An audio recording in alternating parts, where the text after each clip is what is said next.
विक्की के चेहरे पे एक बहुत प्यारी मुस्कान थी और वो हंसते हुए अपने एकेडमी की तरफ जा रही थी। मधु भी अब थोड़ा समझ गई थी कि विक्की चलो ठीक है, इसलिए वो भी अंदर जा रही थी। वो अपने रूम में जाके बैठ जाती है और विक्की वो अपनी एकेडमी में आराम से जाती है, अपनी क्लास में बैठती है और सब कुछ ठीक था तब तक जब तक चीज़ें और आगे नहीं बढ़ी थी। मतलब आज विक्की की क्लासेस थी एक डिफरेंट, यानी सबने क्लासेस उसको आगे बढ़ाया जा रहा था। विक्की बहुत नॉर्मल थी, बहुत ज़्यादा। उसके दिल में कोई दिक्कत नहीं थी, उसे लगता है कि जो होगा हो जाएगा। वैसे भी हम कोई एलिट क्लास वाले तो है नहीं, नॉर्मल क्लास वाले। अगर मैंने अपनी मैजिक अच्छा नहीं भी किया तो क्या ही फर्क पड़ जाता है। इसलिए विक्की चिल मूड में वो जाती है ग्राउंड में। तो बस वो ग्राउंड ऐसा था कि चारों तरफ से वो सराउंडेड था और ऊपर से वो खुला हुआ था, उसकी दीवारें काफी बड़ी थी। एंड विक्की और उसके फ्रेंड वो जाकर वहां के खड़े हो गए थे एंड वहां पे सीढ़ियां बनी हुई थी। तो वहां जाकर विक्की बैठ गई थी कि एक एक करके नंबर आता सबका। सबको वहां पे पहले इंस्ट्रक्शन दिए जा रहे थे, सामने एक बोर्ड लगा दिया गया था, वहां पे बता रहे थे कि आखिर में मैजिक सर्कल कैसा होता है, उसका मैजिक सर्कल को समन करने का तरीका क्या होता है, उसे यूज करने का तरीका क्या होता है। और पहली बार यूज करे तो जल्दबाजी नहीं करनी है, टेक टाइम। बट इतना भी नहीं कि तुम 2-3 घंटे लगा दो, इतना टाइम नहीं लगता। But take time. तुम्हारे पास 5 मिनट होती है, 5 मिनट में मैजिक सर्कल बनाना इट्स टू ईजी। अलबत्ता हार्ड नहीं होता, एग्जैक्टली वहां लोग के लिए तो नहीं होता। एंड विक्की सोच रही होती है कि मैं यूज तो कर लूँ, लेकिन अगर मैंने गलती से गलत स्ट्रोक कर दिया तो यहाँ मधु आ जाएगी। पर ये मैजिक डिफरेंट है ना। तो टीचर समझा रहे थे कि आप समन करोगे तो आपकी मर्जी का नहीं, बल्कि वो आपकी पावर के लेवल का है, फिर आपके हिसाब का एक कोई मॉन्स्टर निकल सकता है, तो डेविल कुछ भी, जिससे कि आपको कॉन्ट्रैक्ट साइन करवाना है। बेसिकली कॉन्ट्रैक्टर साइन करवाते हैं, वहां पर आके देख लेना कैसे कि आप अपने समनी मैजिक से किसी को बुलाते हो और उसे कॉन्ट्रैक्ट साइन करते हो, जिससे कि फिर आप दोनों का कनेक्शन हो जाता है। आप जब चाहो वो समनी मैजिक यूज कर सकते हो इस तरीके से। खैर धीरे धीरे करके सब लोग आ रहे थे। कोई छोटा सा मॉन्स्टर समन करता तो कोई एक बहुत लो लेवल का डीमन। पहले सब स्टार्टिंग थी तो सबके लिए नॉर्मल था एंड सब लोग कर भी रहे थे। एंड कॉन्ट्रैक्ट साइन करने के लिए सबको अपने थंब पे हल्का सा कट लगाना होता है, जिसकी हल्का सा ब्लड आए। एंड जो सामने डेविल था वो भी हल्का सा कट लगाता है अपने थंब पे एंड दोनों उस थंब को टच करते हैं एंड उससे इनकी रिचुअल कंप्लीट हो जाती है। That's all. बहुत ज़्यादा सिंपल था एंड बेसिक था। वेल विक्की को कोई दिक्कत ही नहीं। अब विक्की का टर्न आता है एंड वहां पे उस वक्त आती है रूबी। और रूबी जब विक्की को मैजिक सर्कल ड्रॉ करना होता है तो रूबी उसमें कुछ चेंजेस कर देती है, कुछ ऐसे चेंजेस से विक्की फेल हो जाए, सबके सामने उसके इंसल्ट हो जाए, उसे कुछ नया निकले। वो ऐसा कुछ करती है जैसे कि विक्की के ऊपर ही कुछ अलग होगा। मतलब बेसिकली एक फन वे में था, जैसे हर एक हमारे फोन में होता है, हम किसी प्रैंक कर सकते हैं, वैसे ही सबने मैजिक में कुछ सर्कल होता है जिससे कि हम कुछ अलग तरह के मैजिक यूज कर सकते हैं। जैसे विक्की अगर वो यूज करती तो विक्की के ऊपर बहुत सारा पानी आता, विक्की के ऊपर गिर जाता। बस दैट्स ऑल। हार्मलेस एक प्रैंक था बस। विक्की जाती है और मैजिक सर्कल होता है, वो ड्रॉ करती है। एज एक्सपेक्टेड होता वही है, पानी ही गिरता है, कुछ अलग नहीं होता। बट प्रॉब्लम होती है कि वो पानी गिरे जा रहा होता है। अब विक्की भीग चुकी होती है, नो डाउट। विक्की ने अपने कपड़े थोड़ा ठीक कर लिए होते हैं क्योंकि उसके बॉडी टच हो रहे थे, विक्की थोड़ा ठीक कर लेती है। बट वो पानी बंद ही नहीं हो रहा होता है।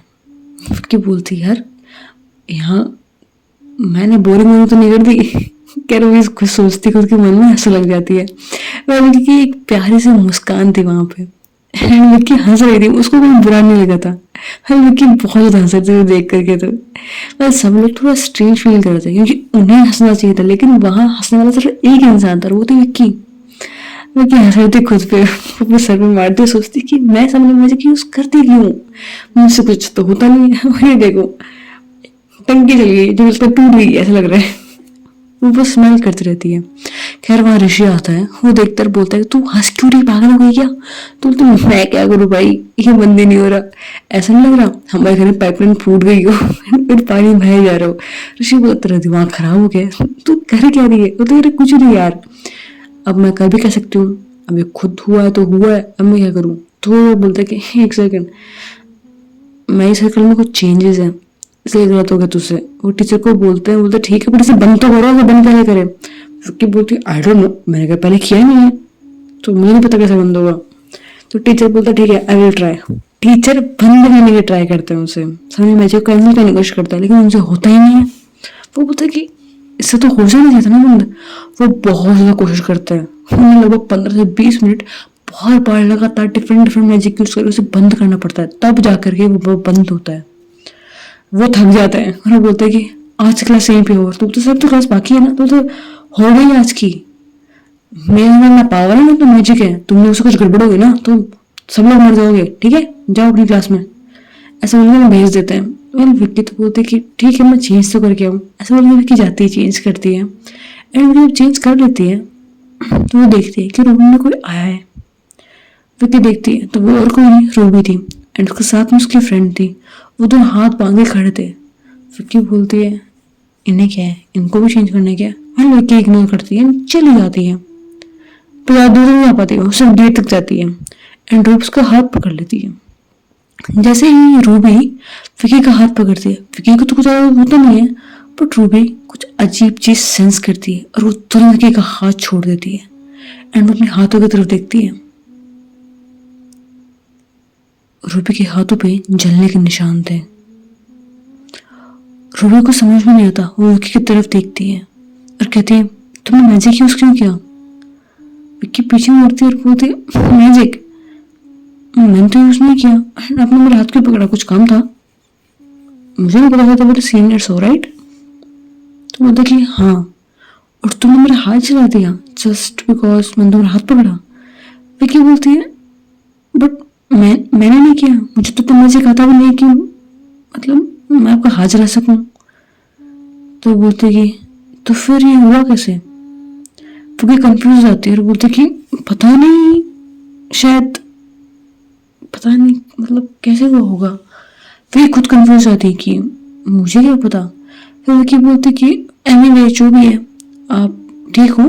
तो बोलते हाँ मैं ठीक हूँ बट तुमसे बात करनी थी। विकी बोलती है हाँ बोलो। तो वो बोलते कि आज शाम को डंजन में मिलना मुझे, ऐसा बोल के चली जाती है। विकी बोलते क्यों, तू मेरी माँ लग रही, चलो मैं जाऊँ ना, दोस्त है मेरी कुछ है। बट मैंने नहीं मानना, विक्की ऐसी थी, उसे कभी किसी की माननी ही नहीं थी। एंड विक्की शांति से चली जाती है वहां से और बोलते पता नहीं अजीब इंसान, मधु को पता लगा मुझे जान नहीं खा जाएगी, मैंने नहीं जाना। ऐसा बोल के वो सोचते हैं कि क्लासेस तो बंद हो गई हैं, अगर मैं बाहर गई ग्राउंड में अपने फ्रेंड्स के पास में, पक्का उन लोगों को मुझसे फाइट करनी होगी, उनको फिर चुल मचेगी, फाइट करनी है करनी है करनी है, इससे बढ़िया है अपनी वाइफी के पास जाऊँ। ऐसा बोल के वो चुपचाप देखती है कि कोई है तो नहीं। वो देखती जब निकल जा रही होती है, वो देखती है कि वो गैलरी में तो पहुंच चुकी है और बालकनी के पास थी। एक तरफ था राइट, एक तरफ लेफ्ट टर्न। अब वो दोनों में से किसी रास्ते से जाती, वो बाहर निकल जाती बिना ग्राउंड में पहुंचे। लेकिन वो देखती है कि राइट से एलेक्स और नोवा ये तीनों आ रहे थे एंड दूसरी साइड से रूबी एंड उसके फ्रेंड वो दोनों थे। वो देखती क्या करे, इन लोगों को देखा तो फिर कुछ ना कुछ बोलेंगे, इन लोगों ने फाइट करेंगे और पता नहीं मेरे नए दुश्मन बन जाएंगे। I don't want this. तो विक्की बालकनी से जंप कर जाती है। एंड विक्की के लिए जंप्स नॉर्मल थी क्योंकि उसने जंगल में इतना खेला कूदा है ना, उसके लिए ये चीज बड़ी बात नहीं थी। वो इतना हाई था भी नहीं, फर्स्ट फ्लोर पे ही था तो इतना ज्यादा हाई नहीं था। विक्की जंप कर जाती है वहां से एंड तो वहां से निकल के सीधे जाती है ऑफकोर्स मधु की जगह पे, जहाँ मधु बैठी थी। वो चुपचाप एक पेपर पे कुछ लिख रही थी। एंड वो स्टिक्स नहीं होती है जो पहले यूज की जाती थी हमारे यहाँ, जिनमें इंक भरी जाती थी, क्या बोलते हैं उन्हें मुझे नहीं पता, मोर पंख टाइप में, पर वो कबूतर का पंख जैसा लग रहा था। एंड उसमें मधु इंक डाल डाल के एंड बाबा लिख रही थी। एंड विक्की वही देखती है कि मधु लिख रही है, वो बहुत ज्यादा खूबसूरत लग रही है। मधु के बाल खुले हुए हैं, उसकी लिप्स में हल्का सा गैप है, शायद वो कुछ बोल रही हो, उन वर्ड को रिपीट कर रही हो। एंड उस तरीके से लिख रही थी एंड बार बार अपने बालों को एडजस्ट कर रही थी। मधु की नेक दिखाई दे रही थी, उसके चेक्स, उसकी नेक वो बहुत ज़्यादा क्यूट लग रही थी। चेहरे पे हल्की सी धूप की रोशनी आ रही थी, बहुत हल्की सी, जिससे कि मधु परेशान नहीं हो रही थी, लेकिन मधु खूबसूरत बहुत ज़्यादा लग रही थी। विक्की शांति से मधु के पास जाती है, उसके पीछे आके खड़ी हो जाती है एंड अचानक से मधु को उसके कमर से ग्रैब कर लेती है। मधु बैठी ही थी पर मधु इतना शौक हो जाती है, लेकिन उसे एहसास हो जाता है कि ये इंसान कौन है। इसलिए वो कुछ नहीं बोलती है, वो बस चुपचाप रहती है, स्माइल करती और बोलती है, आपका यहाँ आना कैसे हुआ? विक्की बोलती है, मेरी क्लासेस नहीं थी तो सोचा कि अपनी जाके वाइफ से मिल लूँ। तो बोलता है, अच्छा तो मुझसे मिलने आए हो, कोई काम है? विक्की मधु का फेस अपनी तरफ करती है। मधु ने अब भी अपोजिट साइड ही बैठी थी, लेकिन फेस हल्का सा विक्की की तरफ था एंड विक्की ने अपना फेस मधु के फेस के बिल्कुल करीब कर लिया था और बोलती है, मुझे अपनी वाइफ से मिलने के लिए कोई रीज़न की ज़रूरत नहीं है, बस मिस किया तो आ गई। आपने नहीं किया मुझे मिस? तो मधु अपना फेस साइड में करते बोलती है, नहीं बिल्कुल नहीं, मैं तो अपना काम कर रही थी। विक्की बोलते, अच्छा तो करो अपना काम। विक्की से बोल तो देती है, लेकिन मधु की कमर को वो सीरियसली टच कर रही होती है, अपने फिंगर से हल्का हल्का टच कर रही होती है एंड धीरे धीरे ऊपर की साइड जा रही होती है। मधु विक्की के हाथों अपना हाथ रखती है एंड नीचे कर देती है और फिर वापस लिखने लग जाती है। विक्की काम मानने वाली थी, वो मधु के नेक पे अब टच करती है एंड बहुत प्यार से उसकी जॉ लाइन पे किस करती है। जॉ लाइन पे उसके अंदर से हल्का सा ग्लास में फंसाती है एंड वहाँ पे लिख करती है। पहले मधु वो अपना लिख रही थी, लेकिन लिखते तब रुक जाती है वो एंड कुछ लिख नहीं पाती है। वो थोड़ा सा विक्की से दूर हटती है और बोलती है, मुझे लिखने दो। विक्की बोलते हैं, हाँ तो लिखो, मैंने कब मना किया, मुझे बस अपना काम करने दो। ऐसा बोल के विक्की मधु के बाल साइड कर देती है एंड उसके नेक पे बहुत प्यार से किस कर रही होती है, अपने टंग को बार बार टच कर रही होती है। मधु के नेक को हल्की हल्की फाइट कर रही होती है, बहुत ज़्यादा हल्की। पर मधु इन सब से थोड़ा सा परेशान हो रही थी। वो अपने हाथों में से जो उसने पकड़ी हुई स्टिक या फिर बोलते एक तरह का पेन था, वो उस साइड में रख देती है एंड वो विक्की की तरफ देखती है एंड विक्की के लिप्स पे किस कर देती है। ये पहली बार है जब मधु अपनी मर्जी से किस कर रही थी विक्की को एंड विक्की वो बस मुस्कुराती है एंड वो मधु को किस बैक करने लगती है। दोनों एक दूसरे को बहुत प्यार से किस कर रहे थे। मधु जब विक्की को किस कर रही थी तो अपने दोनों हाथ विक्की के गर्दन में डाल रखे थे उसने, और विक्की ने अपने दोनों हाथों को मधु की कमर से टच किया हुआ था एंड धीरे धीरे उसके हाथ ऊपर की तरफ जा रहे थे, मधु के नेक को टच कर रहे थे। वो किस बहुत ज़्यादा डीप हो जाती है एंड विक्की के हाथ मधु के धीरे धीरे बॉडी पे जा रहे होते हैं। फिर मधु और विक्की दोनों ऐसे किस कर रहे होता है कि विक्की मधु को अचानक से गोद में उठा लेती है एंड जहाँ भाई वो सारे सामान रखे थे उन सब सामान को नीचे गिरा देती है एंड मधु को वहाँ बिठा देती है एंड वहाँ पे उसे बैठ के किस कर रही होती है। एंड मधु उस टेबल में बैठी थी और विक्की वो खड़ी थी, वो मधु को बहुत प्यार से किस करे जा रही थी और मधु भी वो बस चुप होती है एंड विक्की को टच कर रही होती है। विक्की के फेस पे गर्दन पे उसके हाथों को पकड़ के रखा होता है उसने एंड विक्की वो धीरे धीरे मधु के नेक पे किस कर रही होती है। मधु बस विक्की को फील कर रही थी और ये चीज़ कोई दूर से देखता है एंड उसकी आंखें बंद हो जाती है। ऑफकोर्स यूनो होती है, यूनो विक्की को जाते हुए देख लेती है, इसलिए वो सोचते कि ये लड़की कहाँ जा रही है। डोंट टेल मी कि वापस प्रिंसेस के पास जा रही है, मैंने इसको जान से मार देना है। ऐसा बोल के वो गुस्से में होती है, इसलिए पीछे पीछे जाती है और अब वो ये देखती है एंड उसकी आंखें बंद हो जाती हैं क्योंकि वो प्रिंसेस के इतने ज़्यादा करीब थी कि उसे देखा नहीं जाता। लेकिन वो फिर वो मुड़ के देखती है और देखती है कि प्रिंसेस विक्की की शर्ट के 2-3 बटन उसने खोल दिए होते हैं एंड अब वो विक्की को वहाँ पे किस कर रही होती है। अब ये देखकर भी वो रुक नहीं सकती थी, वो चली जाती है वहाँ से। उसके चिक्स वो पूरा रेड हो गए होते हैं और वो पूरा शर्म आ रही होती है, वो फ्लश कर रही होती है एंड वो तो सुनना भी रही होती है कि तू क्या सोच रही है। नहीं विक्की को समझाना पड़ेगा ये वो कर क्या रही है, किंग को पता लग गया तो। फिर वो देखती है कि किंग तो प्रिंसेस से मिलने के लिए वहीं पर थे पहले से एंड अगर गलती से हमारे राजा जी ने देख लिया तो क्या हुआ। वो डर जाती है बट फिर वो कुछ कर भी नहीं सकती थी क्योंकि अब यहाँ पे गार्ड आता है एक और वो बोलते कि यहाँ पे किसी को आने की परमिशन नहीं है जब तक कि खुद प्रिंसेस उसे राइट ना दे। तो वो देखिए हाँ वो बस ऐसे ही आ गई थी, सॉरी, ऐसा बोल के चली जाती। अब वो अंदर जा ही नहीं सकती थी तो क्या ही कर लेगी, वो डर रही हुई थी, वो बैठे बैठे नेल्स खा रही थी एंड दूसरी तरफ विक्की वो बस मधु को किस करे जा रही थी एंड मधु आज विक्की को बहुत प्यार से नेक पे किस कर रही थी एंड विक्की वो बस स्माइल करती है। उसे एहसास होता है कि मधु उसे टच करना चाह रही है, इसलिए विक्की बिना कुछ बोले बस मधु को गोद में अपने उठा लेती है एंड मधु अभी विक्की के नेक पे किस कर रही होती है। विक्की मधु को उठा करके रूम में ले जाती है, रूम बंद कर देती है फिर वहाँ जा कर के वो मधु को लेटाती है एंड उसे बहुत प्यार से किस करने लग जाती है और मधु भी विक्की के ऊपर आ जाती है एंड अब वो आज विक्की के ऊपर आके उसे बहुत प्यार से किस कर रही होती है। लेकिन उसके अंदर हिम्मत नहीं थी, भले वो वॉरियर होगी लेकिन विक्की को ज़्यादा टच करना उसकी बात नहीं थी। उसकी हार्ट बीट बढ़ जाती है, उसके हाथ काँप रहे होता है, उसे समझ में नहीं आता कि वो कैसे आगे बढ़े। उसे डर लग रहा होता है, एक अजीब सा डर था, जैसी बेचैनी थी जो वो नहीं जाहिर कर पा रही थी। अब मधु जब उसे डर रही होती है विक्की समझ जाती है, विक्की मधु के लिप्स पे किस करती है और अपनी शर्ट खुद रिमूव कर देती है। फिर मधु को थोड़ी सी हिम्मत आती है एंड विक्की को फिर वो टच करती है और दोनों एक दूसरे के एहसास में खो रहे होते हैं। वेल मधु धीरे धीरे विक्की के चेस्ट पे टच करती है, वहाँ पे किस करती है, उसके नेक पे किस करती है, उसके टम्बे पे किस करती है एंड धीरे धीरे उसके बस करीब जाए जा रही होती है।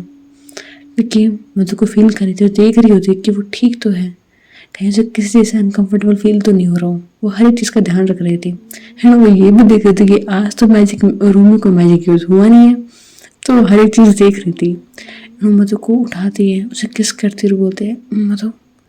मधु की आंखें रेड हो चुकी थी, वो फिर भी बोलते तो बोलते can you please use the magic, हम लोग रूम में कोई बाहर से देख सकता है।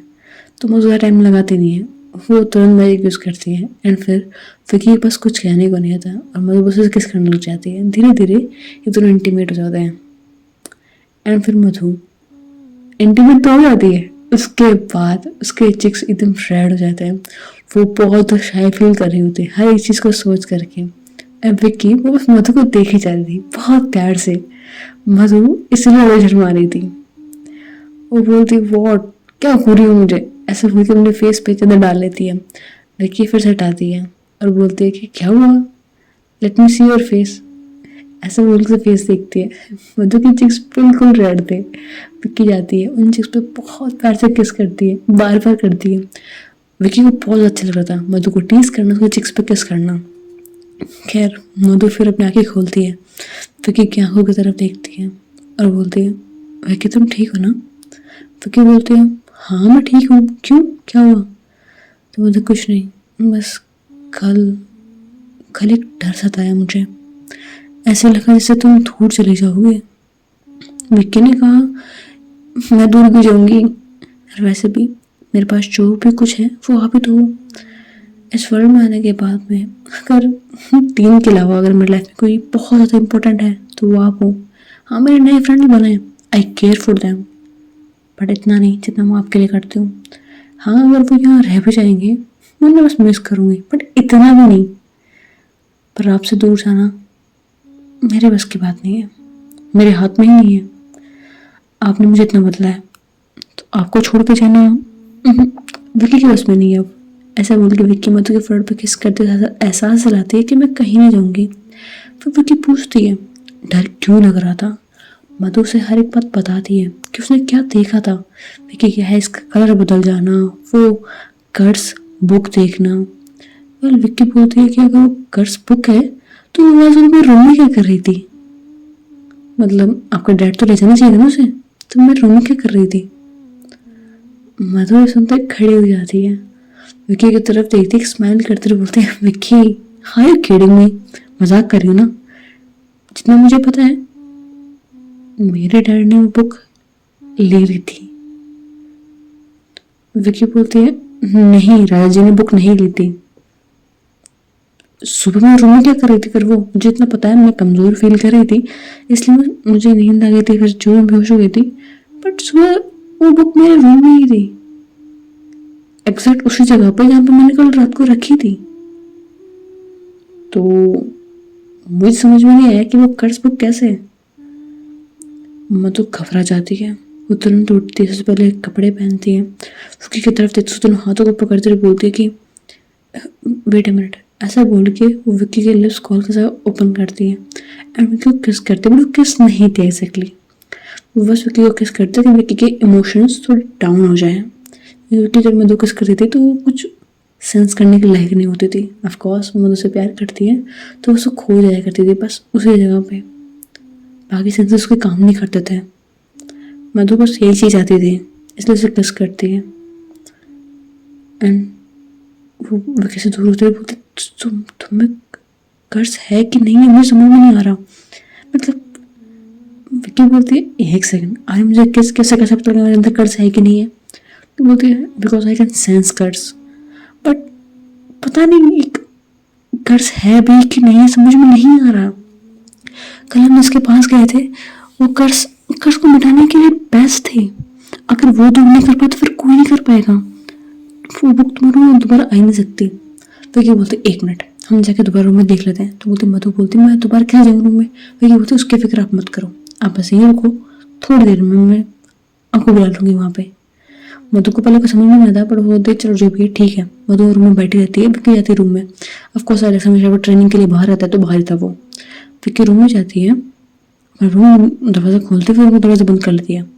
और सबसे पहले मार्गरेटा को बोलती है, मार्गरेटा ध्यान रखो इस रूम में कोई ना है। मार्गरेटा बोलती है, ओके मास्टर। वो बाहर चली जाती है। विक्की डियाब्लो को बुलाती है वहाँ पे और कहती है, डियाब्लो तुम्हारे लिए काम है। तो डियाब्लो बोलते हैं, जी मास्टर बोलिए।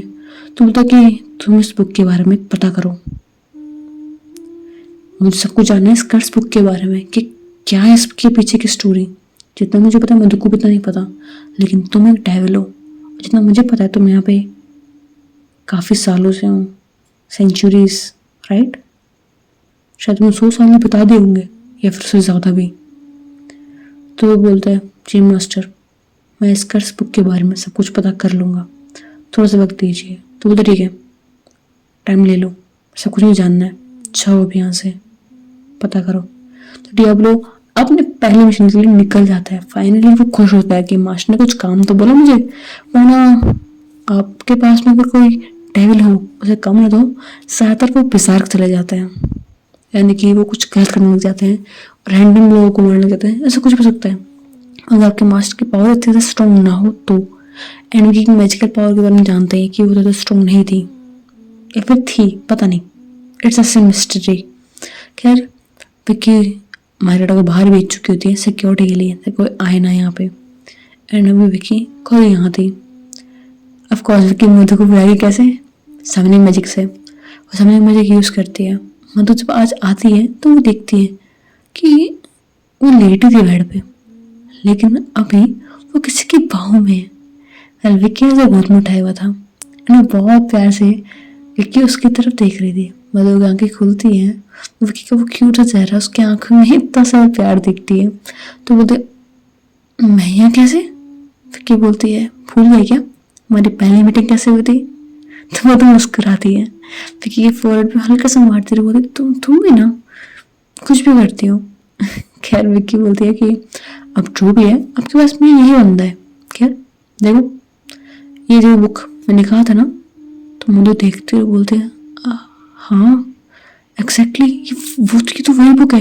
ऐसे बोल के मधु अपने हाथ उस बुक के पास ले जा रही होती है, तो विक्की उसका पकड़ लेती है और बोलते कि आप बुक को टच मत करो। तो बोलते क्यों? बोलते पता नहीं, बस अंदर से ऐसा फील हो रहा है कि आप टच मत करो उसे। तो मधु बोलते कि मुझे पता है कर्ज बुक है, बट तुम्हारे पास रहना भी सेफ नहीं है इसका। विक्की मधु की तरफ देखती और कहती है, इसे छूना मत।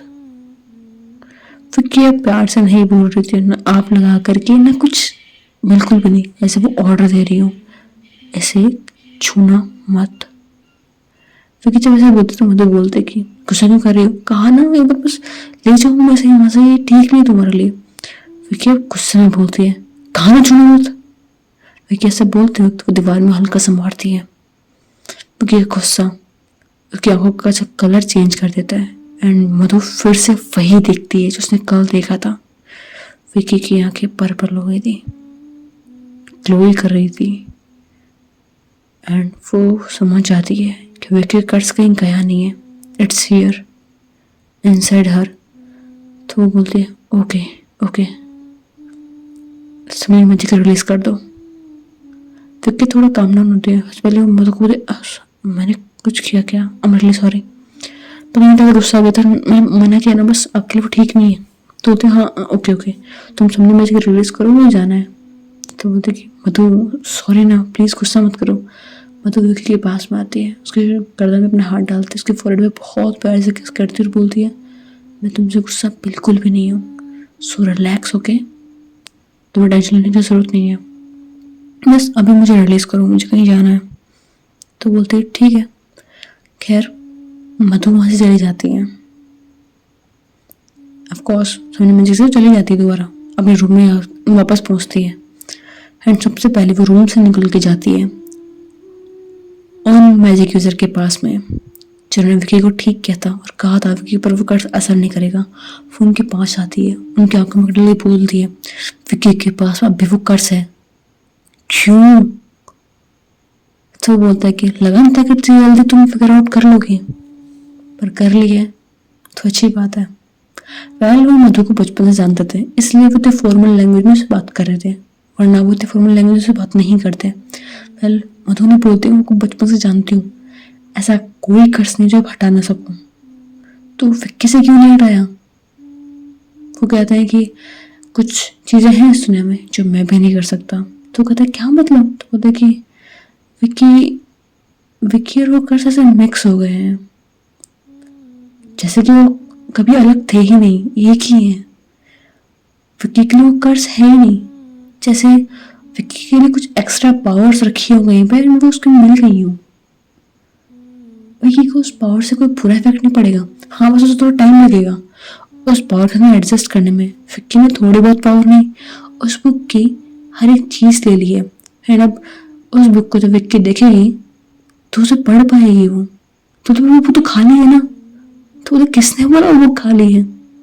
उस बुक को सिर्फ वही पढ़ सकता है उसके कर्ज को झेल सकता है। एंड वो कर्ज हर किसी के झेलने की बस की बात नहीं है, क्योंकि उसका जो मैजिक है वो डिस्ट्रॉयर है, मतलब वो दुनिया को तबाह कर सकता है या फिर सुधार सकता है।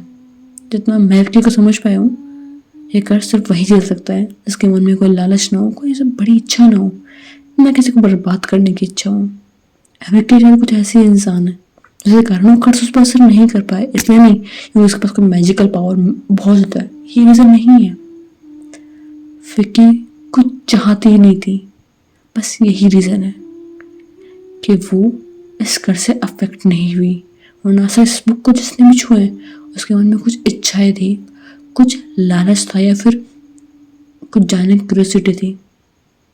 लेकिन विक्की को से कुछ नहीं था, उसे सिर्फ बस एक नॉर्मल सा मैजिक सीखना था जिससे कि वो कुछ कर सके, शायद किसी अपने के लिए, इतना मुझे नहीं पता, पर उसको कोई स्वार्थ नहीं था, इसलिए वो उस कर्ज से इफेक्ट नहीं हुई। तुम्हें समझ में आया तो ठीक है। मैं बता दूं, विक्की को उस कर्ज से दूर करना नामुमकिन है, बस विक्की उससे हर्ट नहीं होगी, इस बात की गारंटी मैं दे सकता हूँ। तो मैं तो बोलती है ठीक है, अगर विक्की ठीक है तो मुझे भी चलेगा। पर मुझे विक्की के बारे में खुद समझ में कुछ नहीं आ रहा कि विक्की कई बार ऐसी चीजें कर देती है जो कोई नॉर्मल इंसान कर ही नहीं सकता। आखिर विक्की है क्या? वो खुद अपने मन में ही बातें सोचती है। हाँ, सबसे बड़ा सवाल तो यही था, विक्की है क्या? क्या वो एक नॉर्मल ह्यूमन है या फिर नहीं है? अगर नॉर्मल ह्यूमन है तो फिर वो इतना स्ट्रेंज चीजें कैसे कर देती है? और अगर नॉर्मल ह्यूमन मतलब अगर उसके पास मैजिकल पावर है तो उसकी मैजिकल पावर से ज़्यादा स्ट्रॉन्ग क्यों नहीं है? आखिर में विक्की की चीज़ें इतनी कॉम्प्लिकेटेड क्यों है? वाली चीज़ आप धीरे धीरे स्टोरी में जान जाओगे। खैर हम नेक्स्ट पार्ट में देखेंगे कि रूबी विक्की के लिए कुछ ऐसा प्लान करती है जिसके बाद विक्की फंस तो जाती है लेकिन साथ में उसमें रूबी फंस जाती है। तो नेक्स्ट पार्ट बहुत ज़्यादा इंटरेस्टिंग होने वाला है क्योंकि उसमें रूबी उसकी हालत खराब होने वाली है एंड साथ में विक्की की भी। देखते हैं क्या होता है। होप गाइस कि आपको इस स्टोरी का पार्ट पसंद आया हो। अगर आया तो प्लीज़ वीडियो को लाइक, चैनल को सब्सक्राइब कर देना and notification bell icon on कर लो ताकि आपको पता लग जाए कि स्टोरी कब मैं अपलोड कर रही हूँ, वरना तुम फिर से पूछोगे कब स्टोरी आ रही है, कब स्टोरी आ रही है। आ जाएगी, चिल ओके।